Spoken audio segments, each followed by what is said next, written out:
Hello my friends, HM here. Now this is just a short video. I want to update you on the latest on the Syrian situation that is evolving very fast. And today it's confirmed that Russia will send a lot more forces to Syria in order to stop this total deroute of Russian and Syrian forces by an Islamist attack.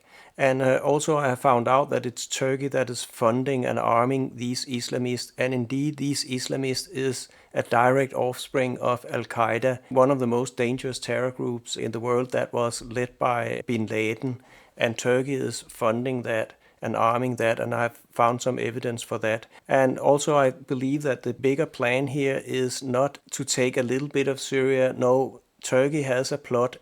Turkey has become Islamist, and now they have a plot to take over the entire Syria, and then they can control this Syrian state because they won't have any money at all. And Turkey is a wealthy country, it's a big country, and then they can start to harass Israel. They're not interested in the Iranians because they are Shia, and Turkey, they are Sunni, and they hate each other. They just want to replace Iran in Syria and all the Shia Muslims that control Syria currently, but not for long, I think. And that's what is happening. If you think this sounds interesting, then you should keep watching. Now let me start with what I think is the biggest story of today that I can present. I asked Perplexity, are the Islamists that are backed by Turkey Al-Qaeda in Syria?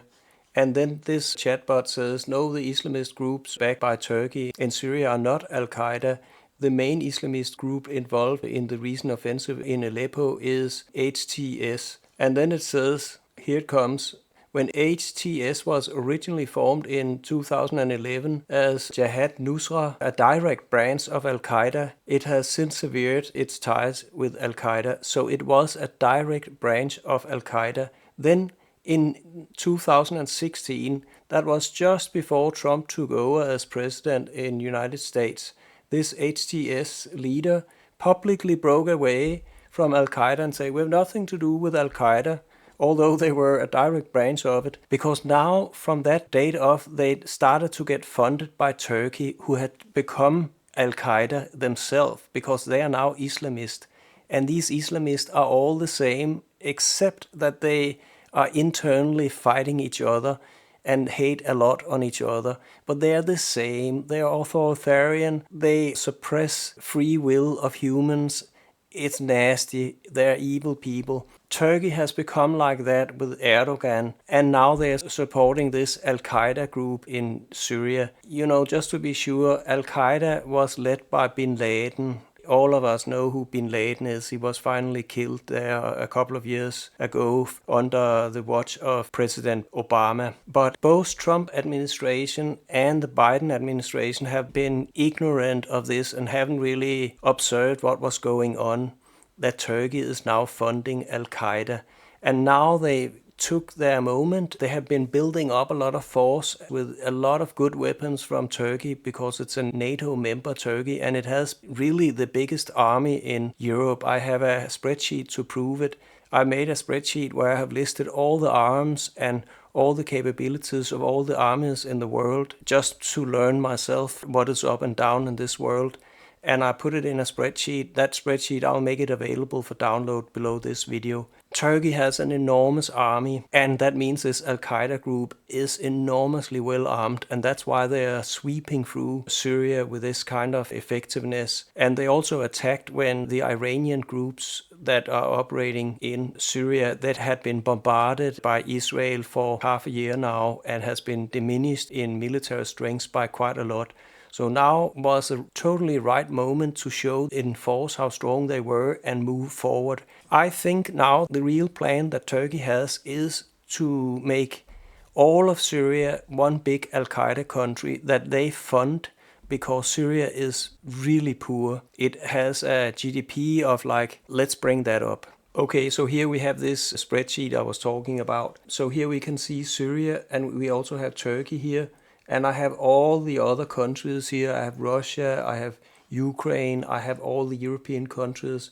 But let's talk about what we was interested in. We have Syria right here. I said it had a very low GDP. It's only $11 billion. in a country of 24 million people. They are dirt poor. For comparison, Turkey is right up here, $1,344 billion, and they are 85 million people. So you can see, even if Al-Qaeda takes over all of Syria, they don't have any money. They need a backer, and that will be Turkey that fund them from there on.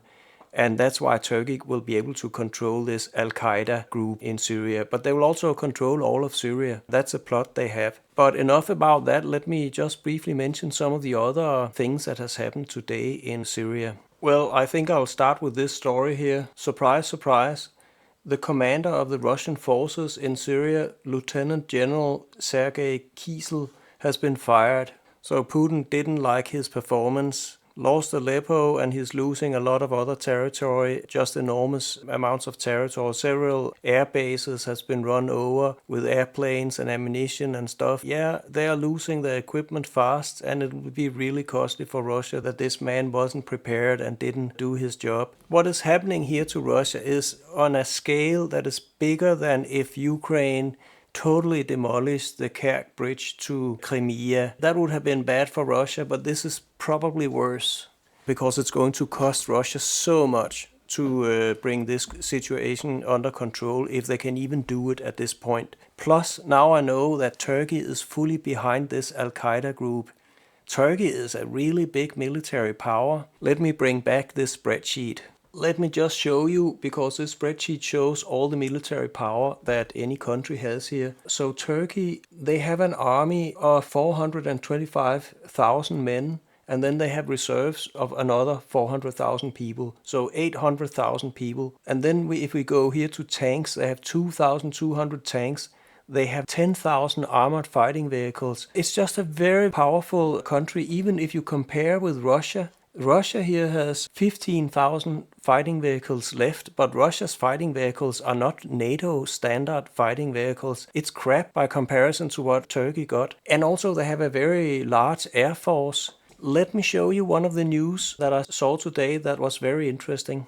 Now, this is one of the news today. This is over Aleppo. If you look carefully, you can see here's an aircraft that is falling down. It has been shot down, and the story is, by the way, if I turn the sound on, they are just screaming this Allah Akbar, like these Islamists always do. Anyway, this proves that these Al-Qaeda rebels, they have anti-aircraft missiles. They can shoot down Russian aircraft. Now, that's a first in this Syrian civil war, that the rebel groups fighting the Russians and the Syrians, that they have powerful anti-aircraft missiles. And I even heard a rumor that it's the prime anti-aircraft missile that Russia has, that they have sold to Turkey. It's an S-400 battery that Turkey has, that they are using on Russian airplanes now, supporting these Al-Qaeda terrorists that are taking over Syria now. I mean, this is serious. But let's move on to a few other stories.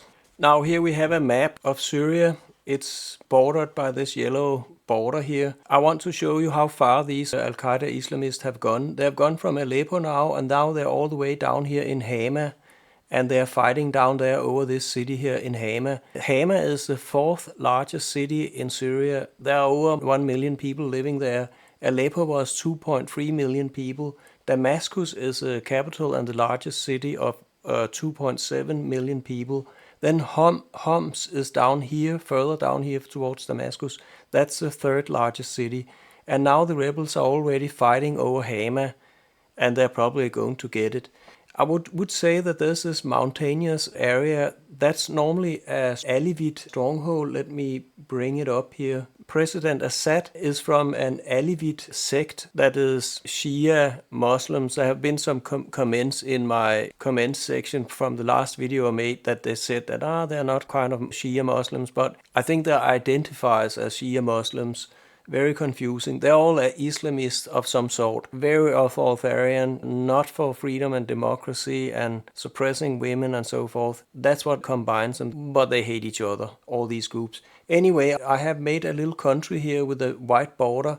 That's the stronghold of this sect, and that's probably where, if Assad is going to flee in the end. Then he will flee to this area where a lot of his Alevites followers and clan members are living. And also Russia has a naval base here in Latakia where they can get supplies in from Russia.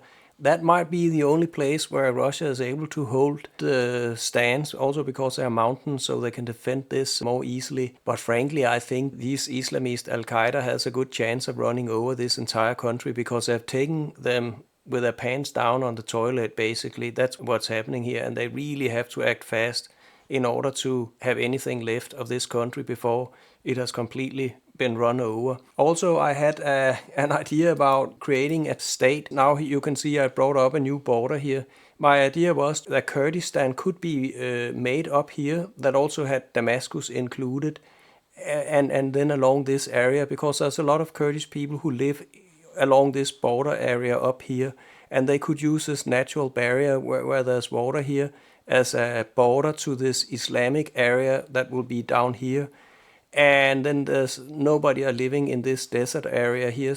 But I have put the border here along some mountains. I can use these mountains to build defense positions. And it's basically in a desert area where no people live. Down here in the Damascus area, a lot of people live there. But there's also a lot of Druze. And these Druze would definitely prefer to be in a Kurdish state rather than in an Islamist state where they'll be totally suppressed. The Kurdish people is a great people. It's overlooked by the West. They have Western traditions for living. They respect women. They have democracy. Yes, some of them are communist, so what? They have democracy, they respect women. They are not like these Islamists that are totally draconian, authoritarian in their lifestyles. I think the West should get engaged in this militarily. I hope Trump will and Israel will, and then help the Kurds get that part of Syria so Al-Qaeda doesn't take over and Turkey can have their will spreading their Islamist fascism everywhere, including in Europe, because we are next. Turkey will attack Greece. We are next. We are idiots if we don't believe that. But I think I'll end my video here. You have enough about today's news, about what's happening in Syria. And I only wish you one thing, a great life in freedom and democracy. Goodbye.